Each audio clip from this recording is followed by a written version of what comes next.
Good morning and welcome to Get Real America. I'm Bill Edwards. I'm Brittany Brown. Here it is, Thursday already, the 7th day of December, 82nd anniversary of the bombing of Pearl Harbor.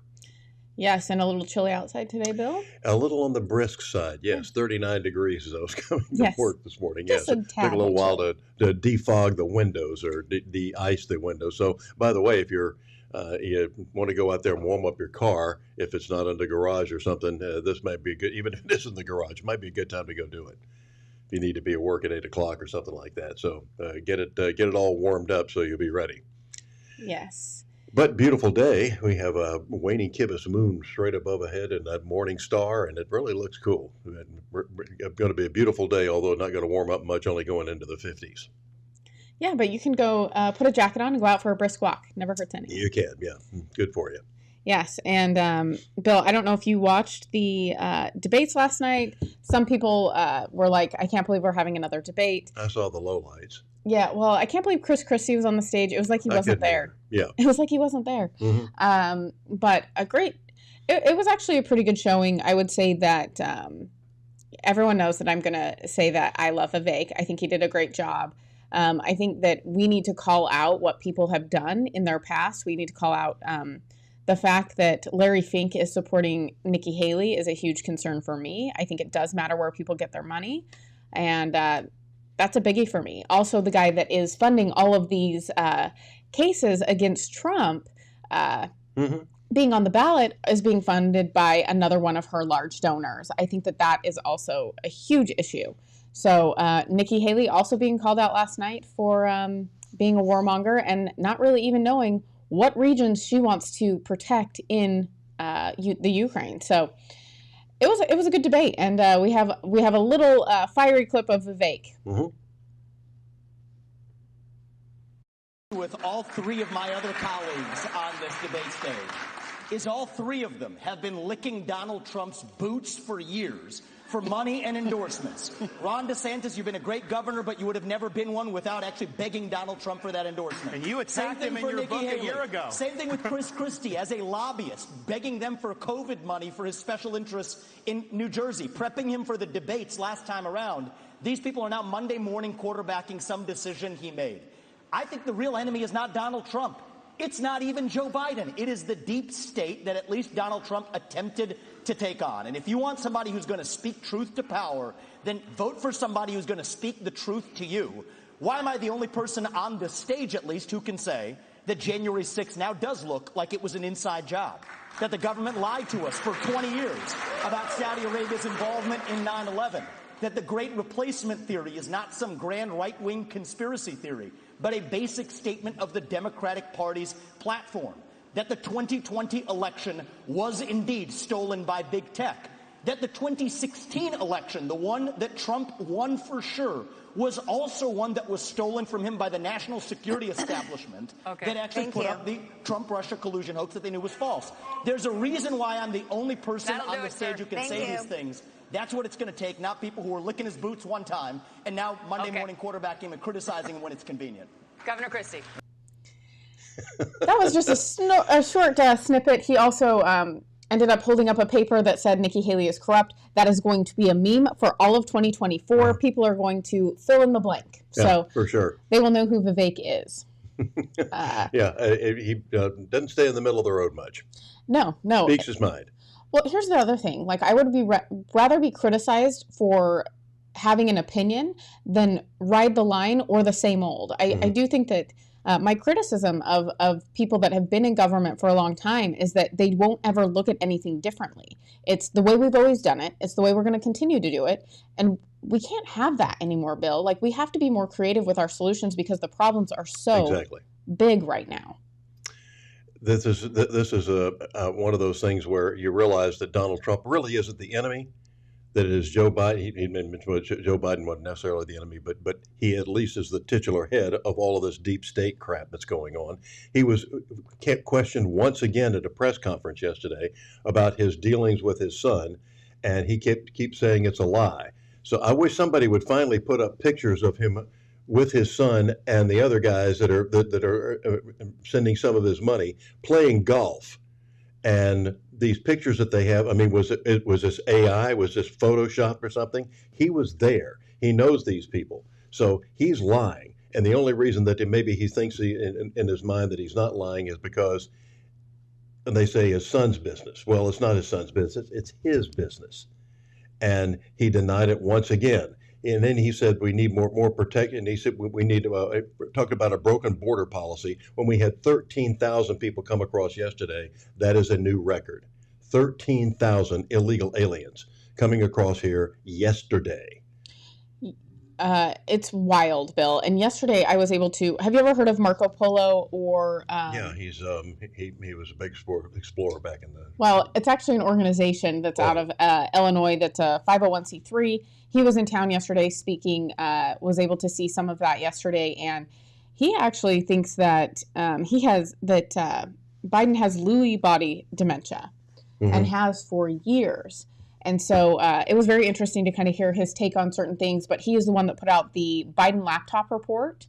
And I mean, if you haven't read it or seen it, it's a huge book that they put out. You can get it for free online, but you can go through everything that was on the Biden laptop, and it is horrendous. They said that they broke it up into 3 different things: business crime, sex crime, and now I'm not going to remember the third one. But very interesting to go through the book. They have photos. Crime?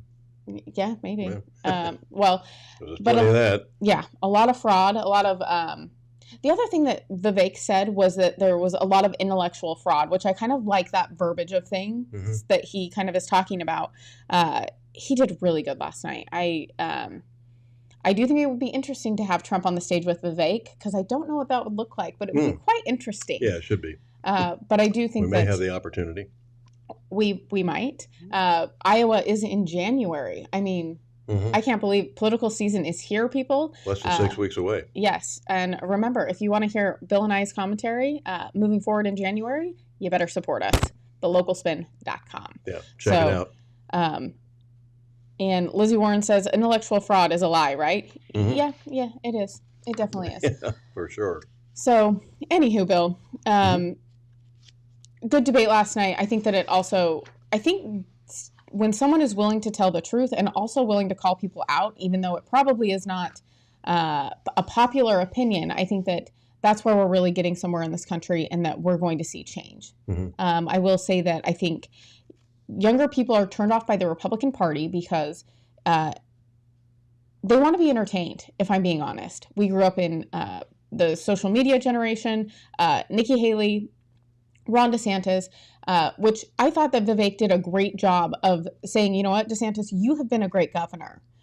But, you know, he had his criticisms, but he gave him credit for the work that he has done in Florida, because he has done a good job in Florida. Oh, fabulous. And I don't want anyone to, you know, I think that there are some things about DeSantis that I think are bad, and some of that is the fact that he chose the wrong campaign team, because he should be running the race that Vivek is running, and if he was, he would be the front runner. Yeah, no doubt. So, bad campaign choices, but Steve Stanton Sr. says 2024 may be our last chance. It sure feels that way. Yeah, it really does.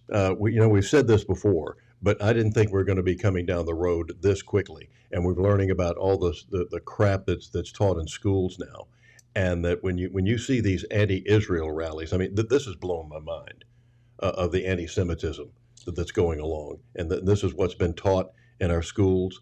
And they just had, did you hear about the Oakland school system, where they had a teach-in, where the teachers got together and had a teach-in for Palestine? No. And it was just pathetic.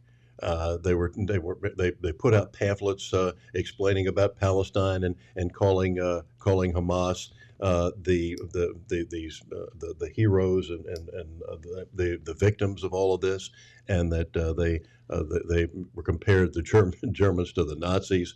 Didn't mention anything about October the 7th. They compared the Jews to the Nazis. Yeah, compared not the Germans. Yeah, the Germans were the Nazis. Yeah, that's true. They were. Yeah, as a matter of fact. Yeah. The Jews to the Nazis. Thank you for that. Mm-hmm. And it's even the Board of Education, even the school superintendent told these teachers not to do this, but they did it anyway, and they had these teach-ins for these kids as young as 4. This is elementary school kids. This is indoctrination. And they say some of them may be fired, and I hope they are. They all should be fired. Yeah. Exactly. We should not be allowing. Here's the other thing. What happened to words of violence? What happened to these people? Mm-hmm. These people stand for nothing. That's why I don't understand how they have so many people following them blindly.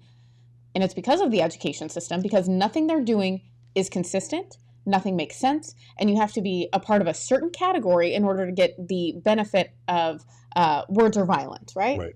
I mean, it's insane. And on this 82nd anniversary of Pearl Harbor, when growing up, we were taught about this. We were taught that the Japanese were the bad guys. We were taught, that we didn't have people running around saying, "What did we do to make them mad? Why are they mad at us?" And when we started attacking them, we had people signing up to go in the service. There were lines a mile long outside of recruiting stations. Kids were lying about their age. 14 and 15-year-olds were saying that they were 18. And some of them actually got through because they looked like they were 18. And you didn't have ID cards and things of those days like we have now. Yeah. If you did, it was on a piece of paper. There was no photo ID or anything of that nature. And they volunteered. We had so many people they couldn't take them all, and they volunteered to do something to help out the war effort, and everybody was on board. If you walked, my dad was telling me that if you were out in uniform on the streets and during the war, you didn't have to pay for anything. That makes sense. And people were picking up the tab in restaurants, buying your bus fare, whatever it was. And if a guy was sitting there without a uniform on, he was looked at like, "What the hell's the matter with you? How come you're not in uniform? How come you're not fighting for this country?" There used to be a sense of national pride. Exactly. And we didn't try to say, well, we don't want to insult our enemy. We called them the Japs, okay? It wasn't the Japanese, it was the Japs. And I wrote a story about it in South Magazine from about 13 years ago.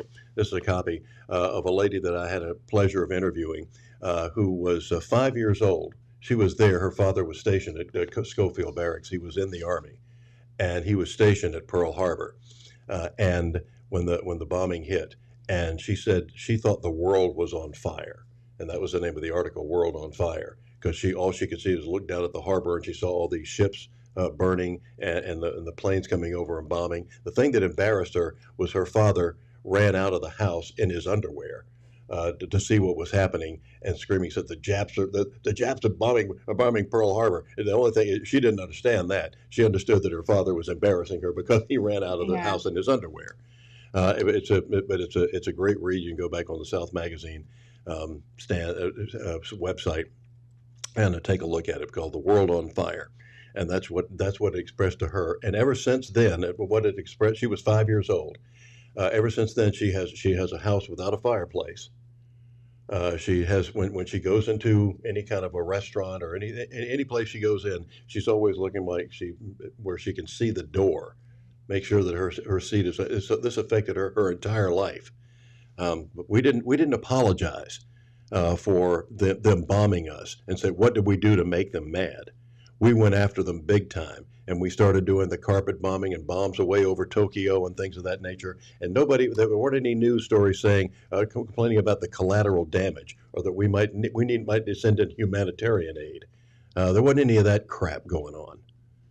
Well, and Bill, I think that there's a lack of trust within the government and what we've been doing for the last 20 years. Mm-hmm. When we were in a war and we left, and it's basically back to what it was before we got there. So I think that's I think that's the other thing. There's a trust issue within the government now. There are multiple things that are layering onto all of this stuff, but at the same time, I don't see us being negative towards the Japanese people today. No. Like, they're our allies. Like, I just don't understand where we've gotten in this country where we're so evil to each other and we're American. Yeah. We're all Americans and we're so disgusting to each other. It's amazing to me. And for years, Nissan actually had cars, when they were building cars, they were selling here, they called them Datsuns, because some people still remember that Nissan was the company that built the Japanese Zeros. Yeah. Well, I drive a Nissan now, so thank you very much. We've forgiven them. Yeah. We're buddies now. And it shows that it's better to be buddies than it is to be adversaries. Absolutely. All right, coming up next. Well, the rest of your interview with Bubba Hope will be on deck. Yep. Coming up next to Bubba Hope, Mob Island, and the Kennedy assassination. Wait till you hear this.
Foxy Loxy, Coffee Fox, and Henny Penny, making life better for Savannahans with their kolaches, tacos, coffees. They're just amazing.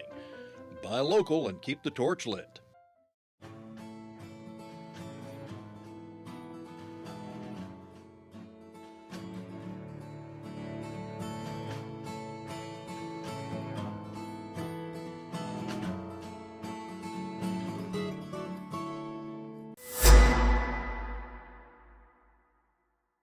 Welcome back to Get Real America. Honor and a pleasure to have Savannah attorney, retired attorney Bubba Hope with us this morning, and he has just come out with a book called Mob Island.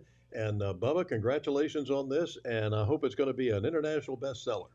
But you also, we just had the anniversary of the Kennedy assassination, of the president's assassination, and you have some information on that as well, do you not? Yes, it's coming out now. Recently, I think the Washington Post and I think the Wall Street Journal has been doing a couple of articles that confirm what I said in my book, what I knew in my book. They're confirming these things. There was a second shooter. I met that shooter.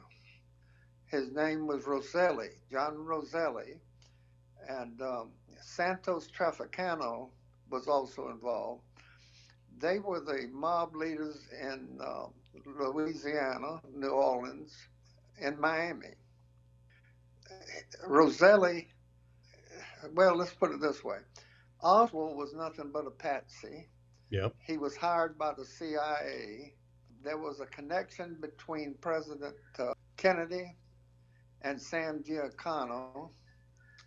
They were friends, and they gave messages back and forth through a woman named Ruth Ellinger. I met her. I met Roselli. I was nothing about the assassination other than I was present when I went to New Orleans.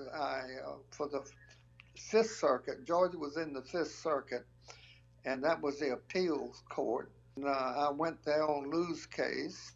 Had dinner with him and Roselli, Met Santos later on that evening. When the liquor flowed a little bit, they would say too much. Mm-hmm.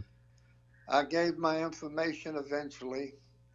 After the death of Roselli, it was ignored. But Roselli was assassinated himself not too long afterwards. Mm-hmm. He was found in a barrel floating in the Miami Bay. But anyway, Jack Ruby, I was familiar with Ruby. Ruby was a close friend of a lot of people in power. He was an informant with the FBI eventually. They were going to do away with Ruby, but Ruby had to live he shot Oswald, Mm-hmm. which everybody saw that on television. Yep. In my book, I named those names that they're talking about. Mm-hmm. But it's interesting. All of this was down in Savannah playing golf. Yeah. And they were going after Kennedy because of the Bay of Pigs failure, because they wanted those casinos Bay of back in Pigs. Cuba, because we They abandoned those made guys. $1 We million traded. a day, lost $1 million. Yeah. Yes. Kennedy was not in favor of assassinating people, according to him, Mm-hmm. but he approved the plan.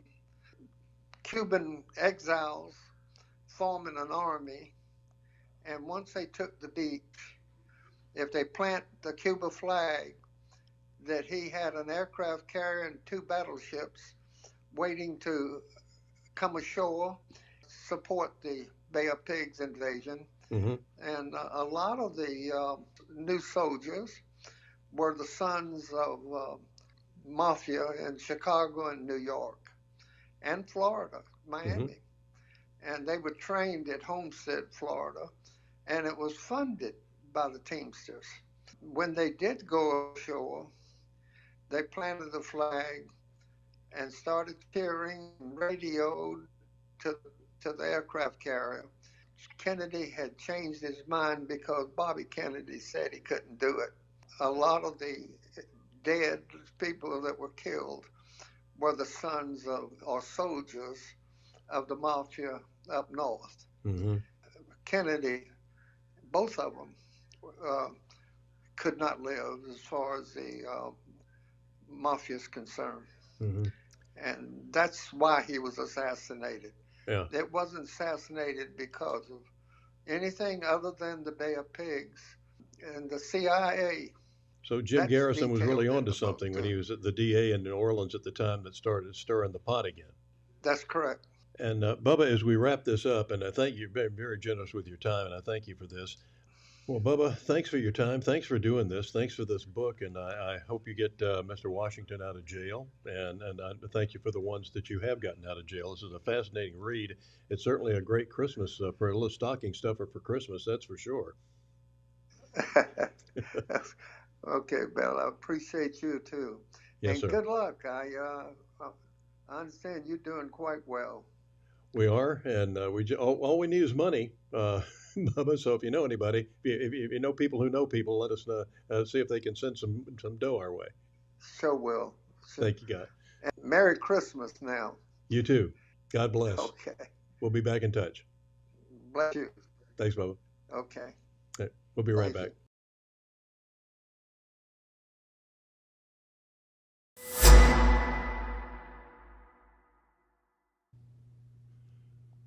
So there you have it. The reason that Kennedy was assassinated, and I told you of the one of the guys that retired here as and became a real estate agent, was the highest ranking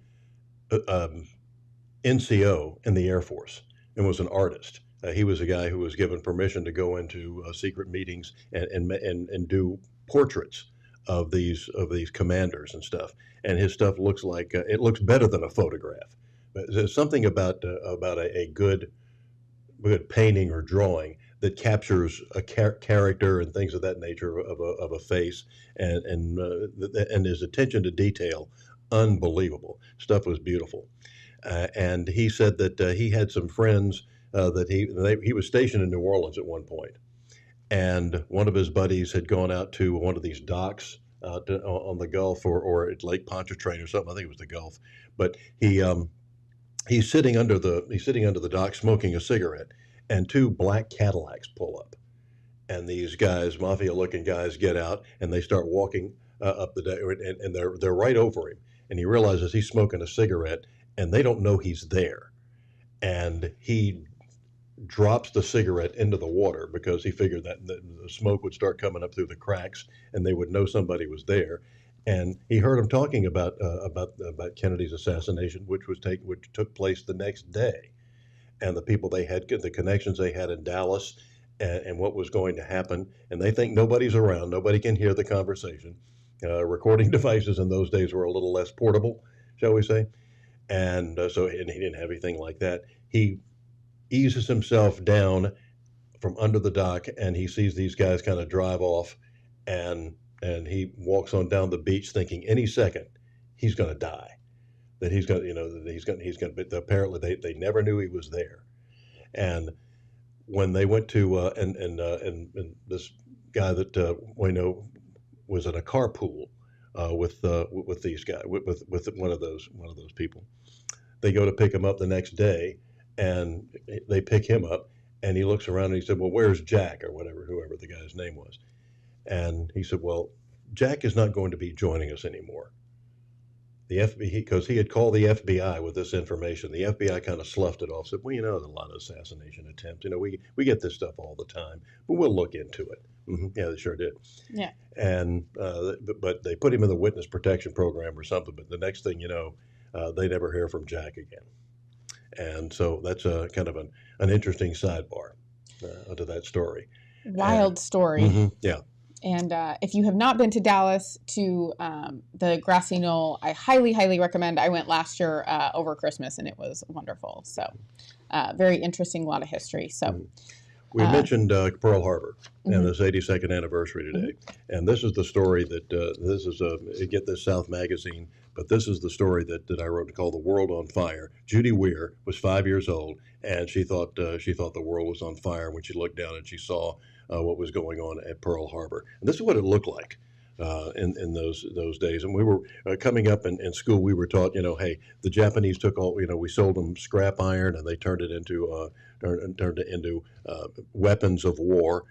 And they were in Washington talking peace at the time. There were peace talks going on between us and Japan, and yet this is what took place in a secret attack.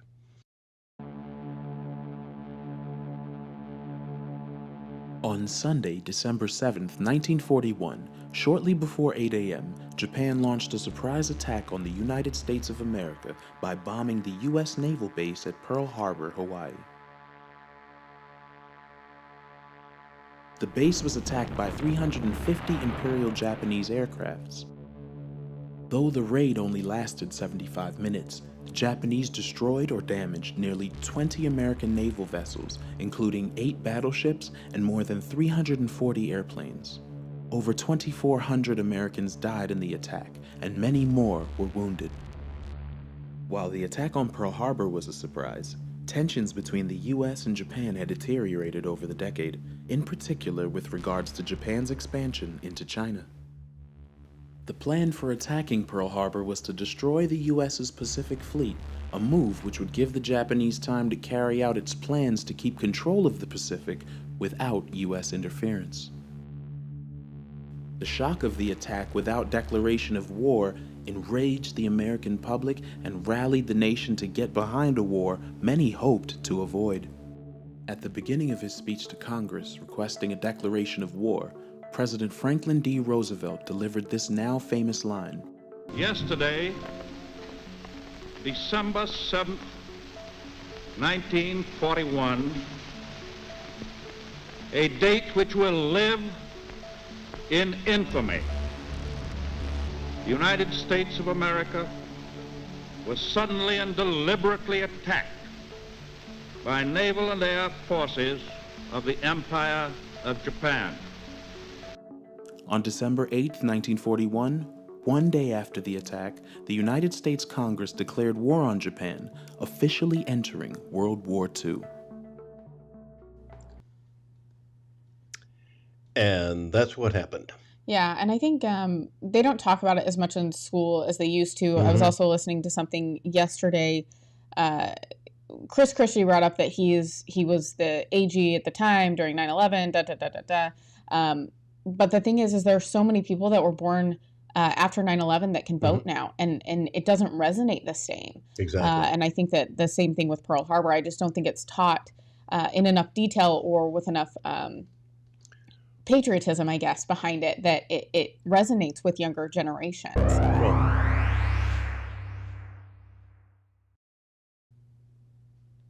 there we go.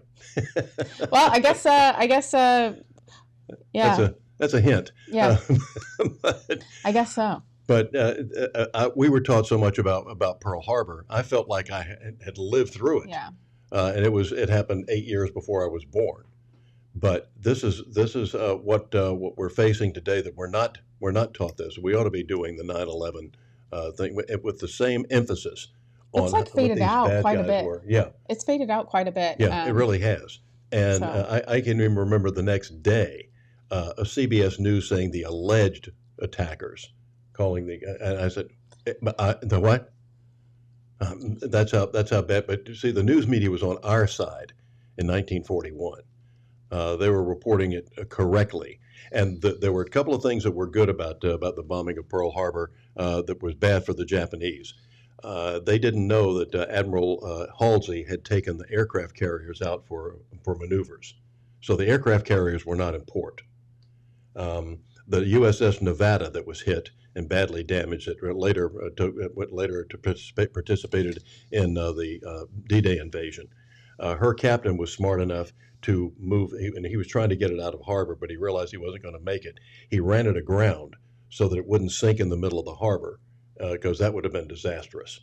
The ships and new supplies wouldn't have been able to come in to repair or take out the ships that were damaged. And one of the things on my bucket list is to go to the Arizona Memorial, the USS Arizona, that is still there and still leaking oil to this day. It's one of the when I went out there, it was so surreal going out there and seeing that it is still leaking oil. And I mean, it was, if you have not been to the Pearl Harbor Memorial, I mean, it's pretty amazing. And nobody knew in those days where Pearl Harbor was. So bombing of Pearl Harbor, people say, what, where? What is that? All right, coming up next, how are things going in the skies? And what about travel plans for your vacation for the holiday season? Jay Ratliff, aviation analyst, is on deck.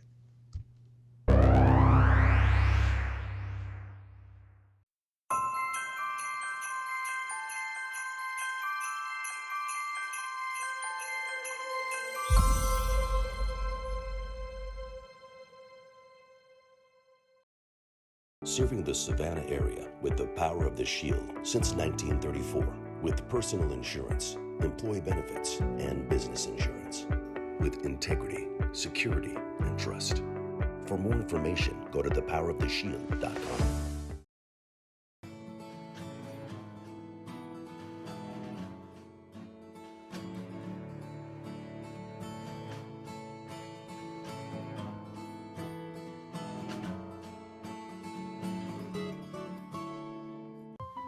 Foxy Loxy, Coffee Fox, and Henny Penny, making life better for Savannahans with their kolaches, tacos, coffees. They're just amazing. Buy local and keep the torch lit.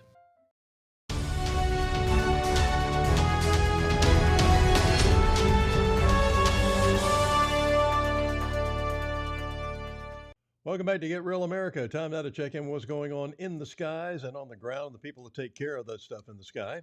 And our good buddy Jay Ratliff, aviation analyst and expert, on the line here with us. And Jay, we're into the heart of the holiday season. And how are things going? I understand that the FAA has given approval for the flying car now. What a great Christmas gift.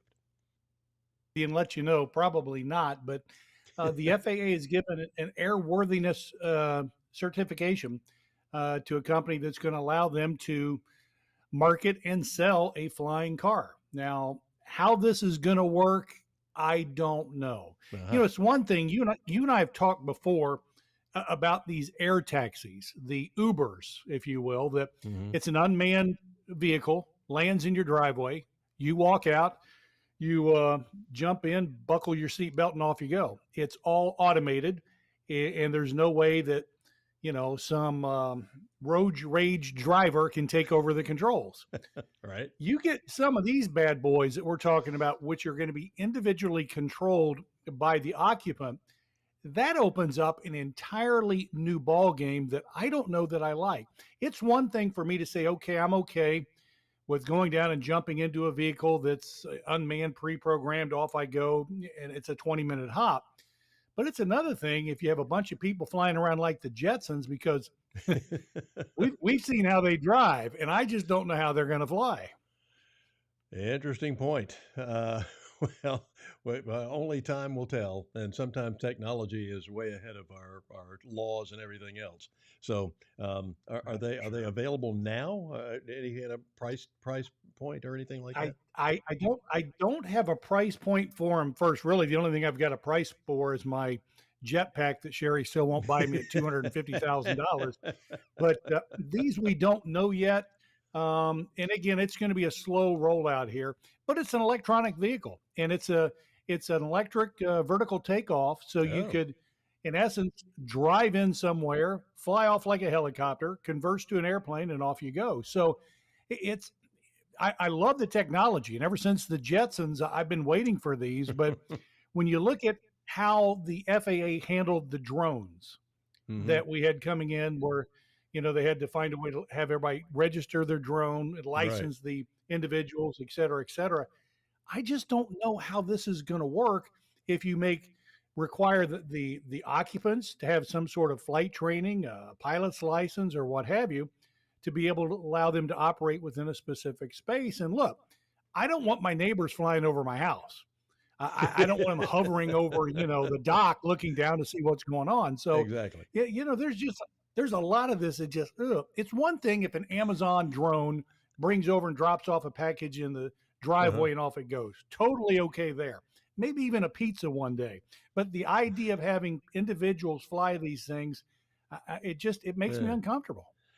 Yeah, I can understand that. I would think that air traffic control would be a little concerned as well. And speaking of that, we need to be a little concerned about air traffic control, not only because of shortages, but understand that in order to take care of the workload, or to alleviate their fears or something, or settle down, they're turning to alcohol and drugs. Yes, the one of the things that we saw from the New York Times, they had a report come out where they looked at the air traffic controller's schedule. A lot of these men and women are working 10-hour days, 6 days a week. Now, my father was in the military in air traffic control, and I've had others in the military that I know, and they would normally rotate them on a 4 to 6 hour basis. So to have individuals working 10 hours, and I don't know that all 10 is at that specific duty, but it's causing a lot of them to get stressed, depressed, and some of them are turning to alcohol and drugs.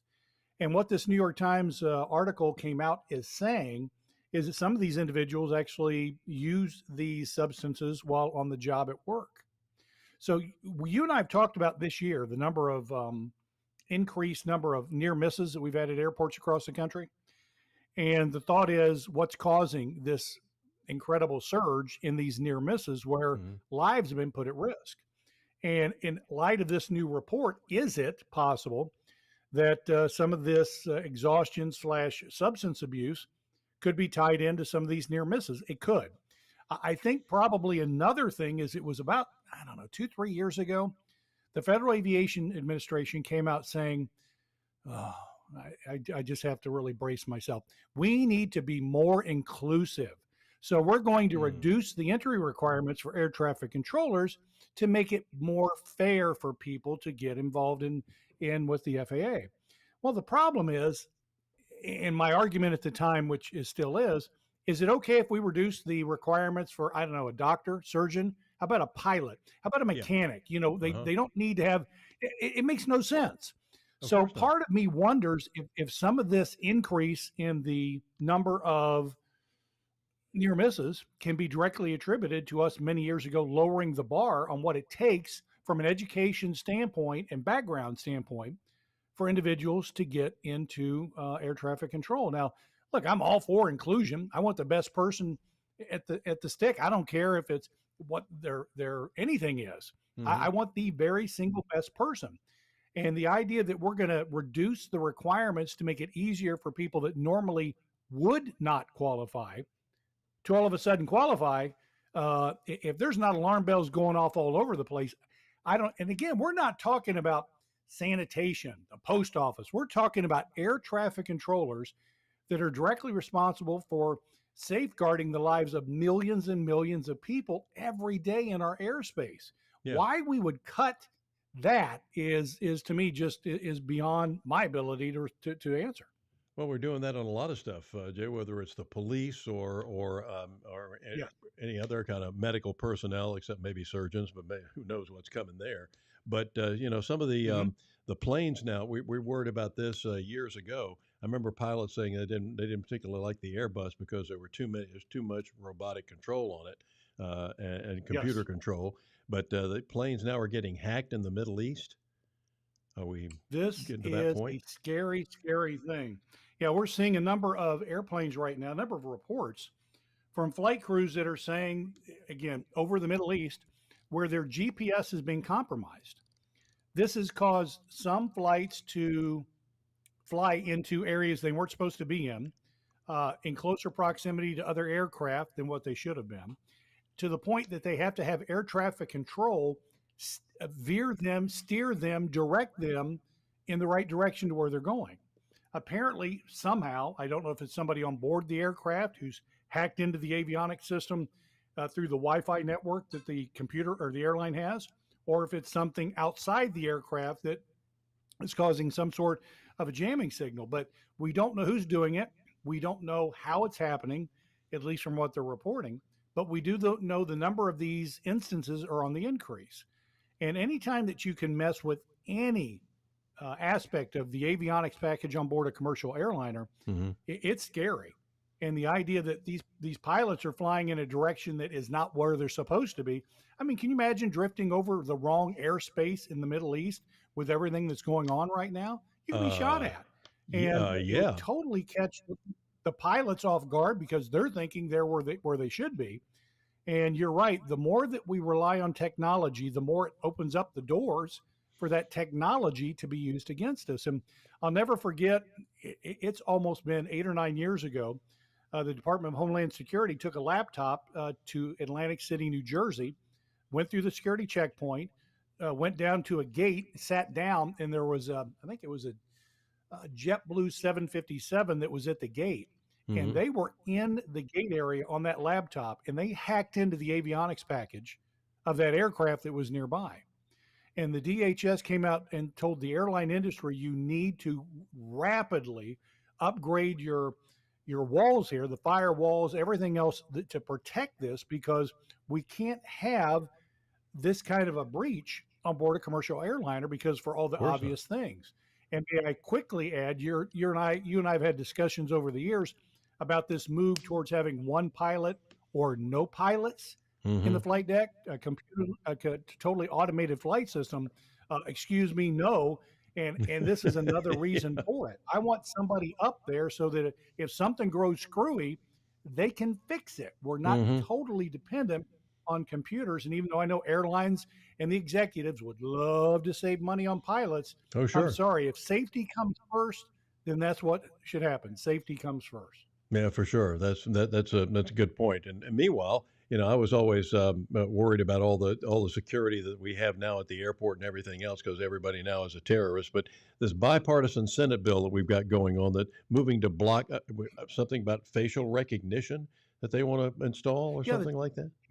Well, the TSA has plans, and they're moving forward on using facial recognition at airports, at 430 airports across the country, and they're going to roll it out next year. And the thought process is, how can we make travel easier? How can we make it smoother for the millions of people every day who fly? And the thought is, if you walk up to an airport ticket counter and they scan your face in 2 seconds, say, good morning, Mr. Edwards, are you checking any bags? And boom, off you go. You get to the security check, or you get to the security TSA point, and they scan your face quickly. Seconds later, they're scanning you and through you go. you even get to the gate area and during the boarding process where the facial recognition recognize you and lets you on board the airplane. All of this is designed to zip us through so that it makes it easier to fly. Plus, they know that in the years to come, the demand for commercial aviation flights is going to increase significantly, maybe doubling in the next 10 years. This would allow us to stay ahead of it. Well, there's a lot of senators on both sides of the aisle saying, time out here. Some of these passengers at airports may not want to be involved in this facial recognition system. And there's got to be a way easy for them to opt out. And apparently there's not something that's that easy for them to do so. So that they put together a bill where they said, look, we'd like to block this until we can work out some of these safeguards. And we'll see if that happens or not. But look, facial recognition is used when you walk in the front door at Disney. It's used at the Super Bowls, at All-Star games, at some NFL games. It's just part of if you're not a fan of facial recognition, don't walk into a casino because they use it as well. So I don't understand why at airports it's more of an issue than it is at a lot of these other things where it's used on an ongoing basis from a safety and security standpoint. But yeah, we'll see where it goes. Personally, my life is so boring. I don't have anything to hide. I really don't care if they know it's me or not. But there's a lot of people who says I don't want people to know I'm traveling or where I'm going to or what have you. And that's where a lot of this stems from. Yeah, I could see that somebody in the witness protection program, and somehow that face gets out, and the bad guys know where you are, and it could be sure. Yeah, no, for sure. Could be life in danger. Absolutely. Oh yeah. Any amusing stories for us as we wrap it up today? Well, we do have a video that's gone viral of a Spirit Airlines passenger. Oh boy. He was, I don't know, maybe row 20, 25. He's way back in the plane. And the aircraft comes to a stop. And they're, everybody's, I don't even know the front door's open yet, but everybody's standing up to kind of get their bags. There's a guy that's in the aisle seat that's slowly putting his stuff in his bag. And the gentleman, the man, to his left, I don't know if he was aisle or window seat, is getting impatient because this guy in the aisle seat won't move. So this video shows him cussing at the guy that's sitting down, jumps over him, threatening, if you touch me, I'm gonna kill you. And he gets to the aisle like he's going to make this rapid exit off the airplane. What happens? He can't go anywhere. So it's a wonderful video to look at and laugh at this idiot because it's obvious once he got there, he wasn't going anywhere. And the guy sitting in the seat kind of looked up at him like, you are an idiot. And, a lot of other people are chiming in around as well. But, that's really something when you look at it, because you've got so many people these days that are just, I don't know. You wonder what makes them tick. You wonder how many times they've flown, et cetera, et cetera. And it just doesn't make any sense to me when we see this over and over and over again. But hey, that's what we continue to see repeatedly, and you kind of go from there. One last one, if I may. Sure. We have this 30-year-old social influencer. I hate that name, but okay. This guy's 30 years old. And he's an experienced pilot and skydiver. So back in December of 21, he's flying his private little airplane, and he experiences what is described as engine trouble. I'm going down. So this experienced pilot and skydiver has to exit his airplane to safety. So he jumps out. He already had a parachute on. Okay. And so he jumps out of the airplane with his selfie stick and camera in hand. So the airplane falls out of the sky, crashes. He's videotaping the whole thing like, my gosh, what a harrowing experience. Only to find out it was staged. He intentionally crashed his airplane. He had cameras on board the flight itself on the wing and the tail and his selfie stick so he could capture this harrowing experience. And he came out with this video in December of 21 where it was, I crashed my airplane, and it shows how he narrowly escaped death, blah, blah, blah. Turns out that he had a sponsorship deal to promote some company's product in a video. And the thought was, I can post this video that's certainly going to go viral and have this in, I'll make some money on it. Well, it turns out the FAA, the police, FBI found out about it, and he was arrested. And he's going to jail for 6 months. Lost his pilot's license. That's it? And that I wish it'd been a lot longer, because I don't care if you're over the mountainous area of Santa Barbara, California. Yeah, really. Somebody's down there hiking and that airplane lands on or near them. I mean, you're endangering people's lives. Of But course. again, it's all to get social media attention. So I'm going to crash my airplane. What an idiot! And I hope the insurance company's not going to pay for it, because it was really. intentional, and so he should be on the hook for that. But yeah, that's an Amen. aggravating story. But maybe the 6 months, I don't know. Yeah, but again, social influencers. Where would we be without them? That's true. Yeah, and that first story reminded me of just being in regular everyday traffic where somebody's speeding by you. They almost make a crash as they're slipping into the other lane, and we stop at the next traffic light 50 feet ahead. It's just unreal. Oh yeah, it's kind of like the meet the parents when they're driving separately. Exactly. And I have to attribute that to people that just haven't flown in a while, or that just have, I don't know, no common sense, no courtesy whatsoever for their fellow man. I don't know what it is. Yeah. But I do know that I hope he doesn't fly. But if anything, hopefully he's recognized from this video, Yeah, for and sure.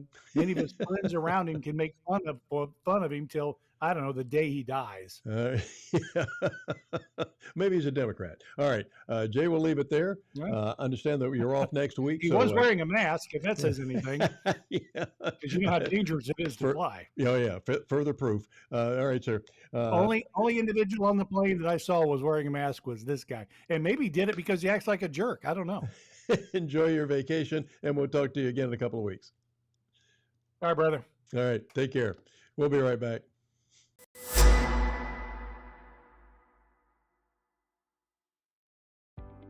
When you're looking to buy a business or sell a business, the experts at Best Business Brokers have you covered.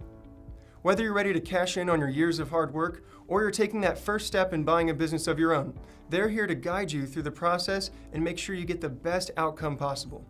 By having Best Business Brokers assist you when you buy a business or sell a business, they handle the legwork of the intricate process. This ensures a smooth transition of ownership, allowing you to get to work immediately or receive payment for your business as soon as possible. With base operations in Savannah and Charleston, they service all of Georgia and South Carolina. If you're considering starting a business here, the mild winters and 5-tiered economic areas make these the perfect places to do so. If you're ready to buy a business or sell a business, then you're ready to contact Best Business Brokers. Visit their website at b3brokers.com or call at 912-349-0940.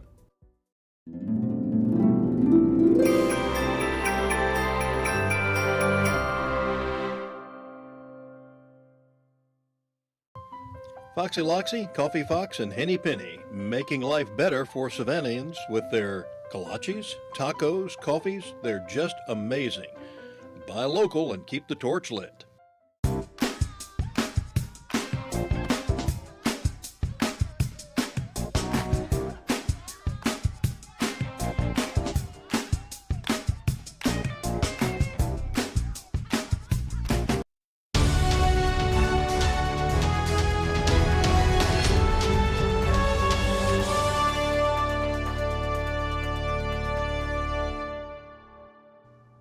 Welcome back to Get Real America. I'm Bill Edwards. I'm Brittany Brown. Glad to have you aboard on this Thursday. And the Republicans continue to shoot themselves in the foot. No, I'm sorry. They're working their way up the leg now. I think they're up to the thigh.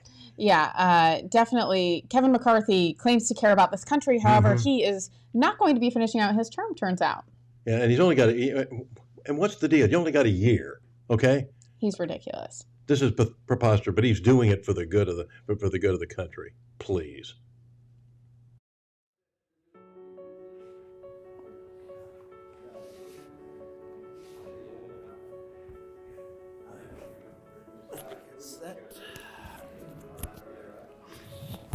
All right, quiet on the set. All right, here we go. 5, 4, 3. 17 years ago, I was elected to a seat in Congress that I couldn't get an internship for. Today, I sit here having served as your whip, leader, and as the 55th Speaker of the House. As the son of a firefighter from Bakersfield, my story is the story of America. For me, every moment came with a great deal of devotion and responsibility. Giving my best to all of you has been my greatest honor. I'm proud of what we have accomplished. We won a House majority twice. We elected more Republican women, veterans, and minorities to Congress than ever before. We reduced the deficit by over $2 trillion while protecting the full faith and credit of our nation.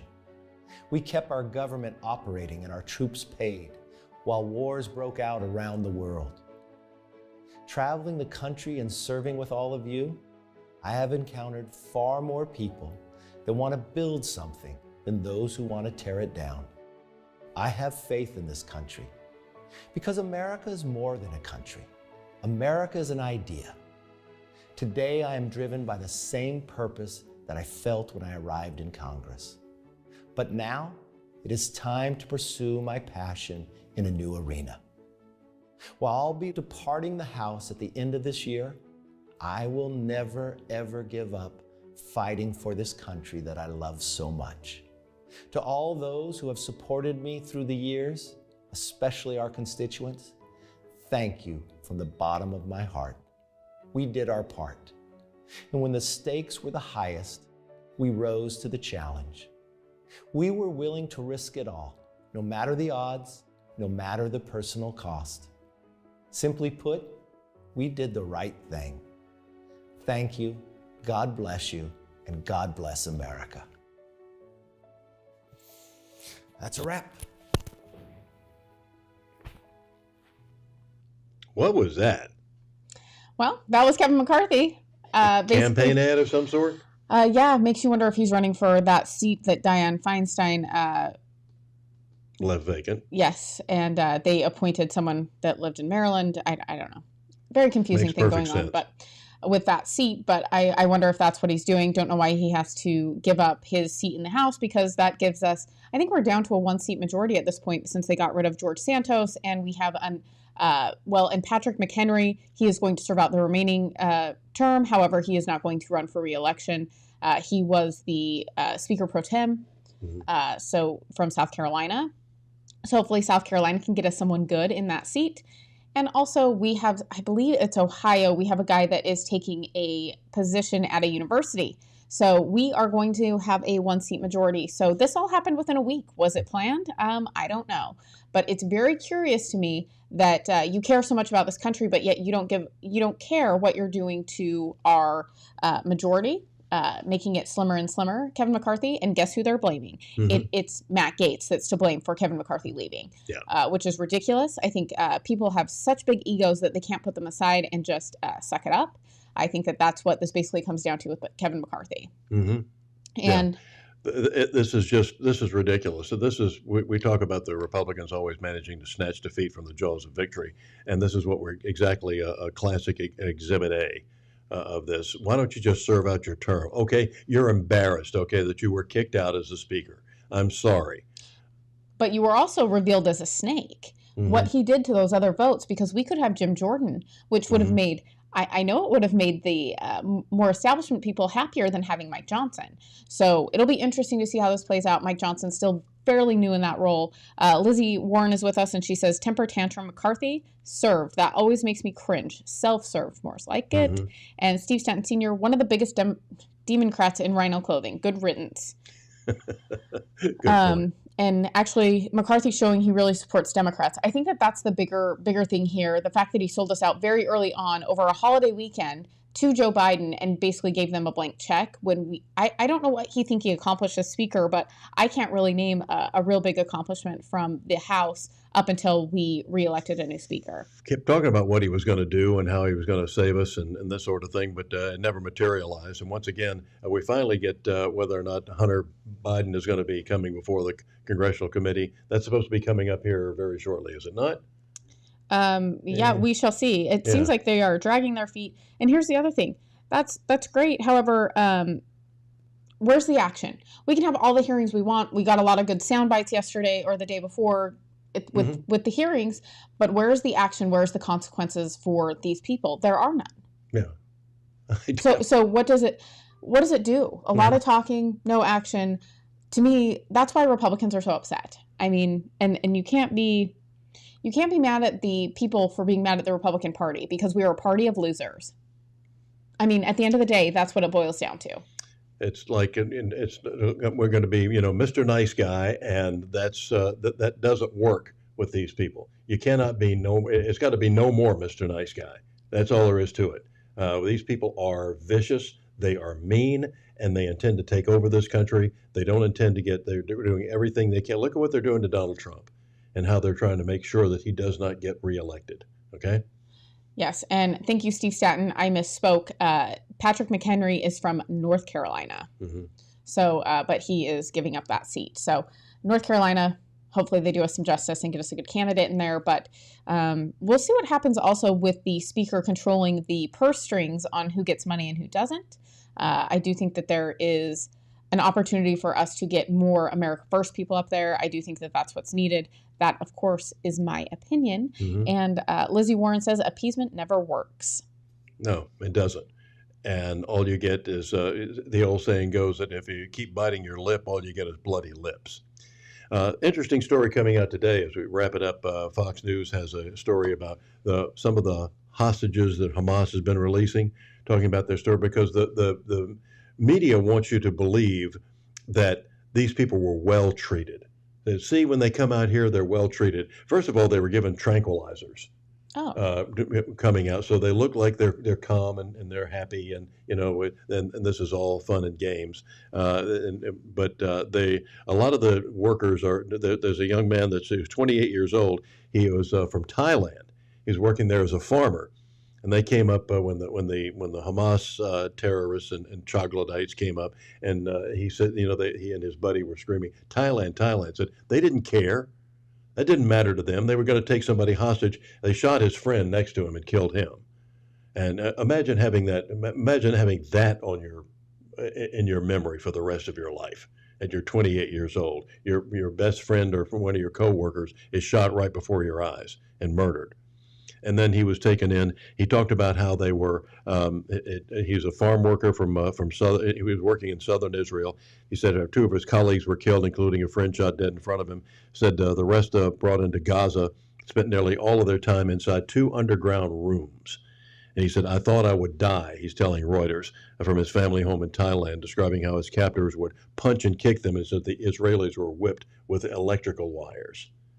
He said during one stretch, Agnew said that he and 5 others were served flatbread and 2 bottles of water between them daily. And if they wanted to take a bathroom break, they had to be escorted by armed guards to a hole in the ground, 5 by 5, where they were, and going back to a 5 by 5 room where they were held. And he said that they said, and they came in one day and said, "Thailand, go home." That was his dismissal. And he said he told Reuters he was led through tunnels for around 2 hours before being handed over to the Red Cross. So they wouldn't know where he was being held. So they confused him with directional things of that nature. So he might have been walking around in circles for 2 hours. They didn't know.